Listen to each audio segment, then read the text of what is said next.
अब जैसे इसमें कहता है कि it is the whispering neighbours, यह जो है वो हमारे विस्परिंग नाइवर्स का मतलब होता है हमारे यमदूत, जो हमें जीवन से मृत्यु का सफ़र करवाते हैं। लेफ्ट एंड राइट, वे हमारे इर्द गिर्द घूमते करते। Who pluck us from the real delight, वो हमारी जो वास्तविकता है हमारे जीवन में उससे हमें तोड़ करके क्या कर देता, अलग कर देता है। Real delight. दे टॉक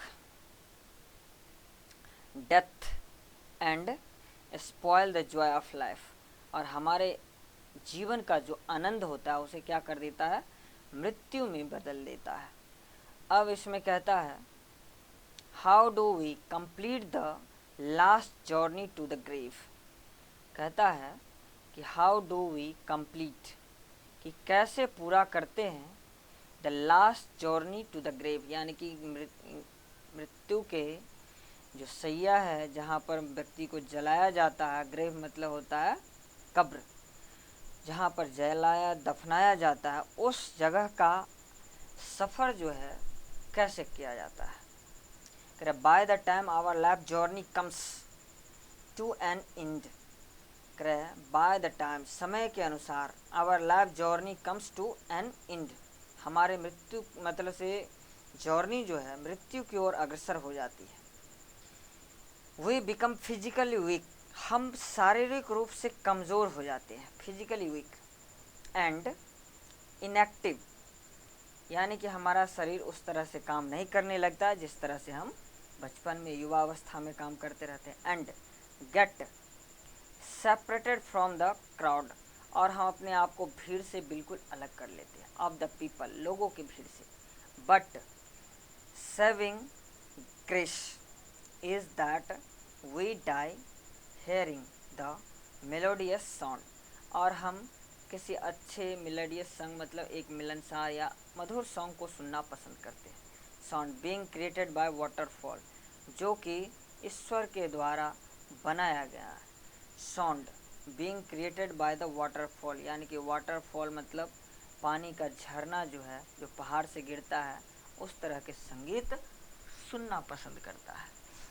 कह रहा है कि what does the poet say about the leaves and what they suggest, कह रहे व्हाट डज द पोएट से, कह रहे लेखक क्या कहते हैं अबाउट द लिव्स, पत्ते के बारे में, एंड व्हाट दे सजेस्ट, और वे हमें क्या सुझाव देते हैं।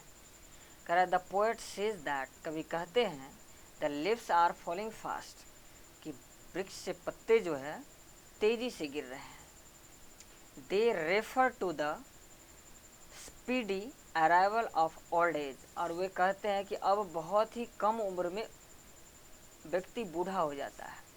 एंड डेथ, और मृत्यु को प्राप्त कर लेता है। They also hint at the frustration inherent in human life, उन्होंने मानव जीवन के भयभीतता के बारे में भी बताया है कि व्यक्ति को अब ज़्यादा भयभीतता होती है कि वह बहुत ही कम उम्र में मृत्यु को प्राप्त कर जाता है, इसीलिए अब मानव जीवन बहुत ही भयभीत हो गया है।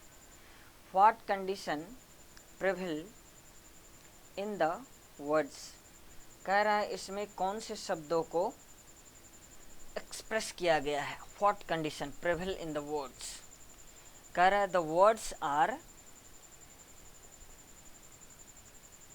लीफलेस, इसमें जो शब्द दिया गया है उसका मतलब है यहाँ पर लीफलेस का मतलब बिना पत्ते का। द नाइटिंगेल, यानी कि जो बुलबुल है, इज डम्ब, वह गूंगी हो गई है। And no angel is visible anywhere, और यहाँ पर कोई यमदूत भी नहीं दिख रहा। The trolls are found, trolls are found running and scolding for their food there, और वो जो सूख जाते हैं जो वृक्ष, उसको क्या करते हैं, उसको काट करके ला करके और उससे भोजन बनाया जाता है। फिर कहते हैं everything seems to be freezing, ऐसा प्रतीत होता है कि हर चीज़ क्या हो गया है, थमसा गया है, जम गया है। अब इसके बाद objective question, objective type question में कहता है कि now the leaves are falling fast written by, तो किसके द्वारा लिखा गया है, W.H. Auden के द्वारा लिखा गया है।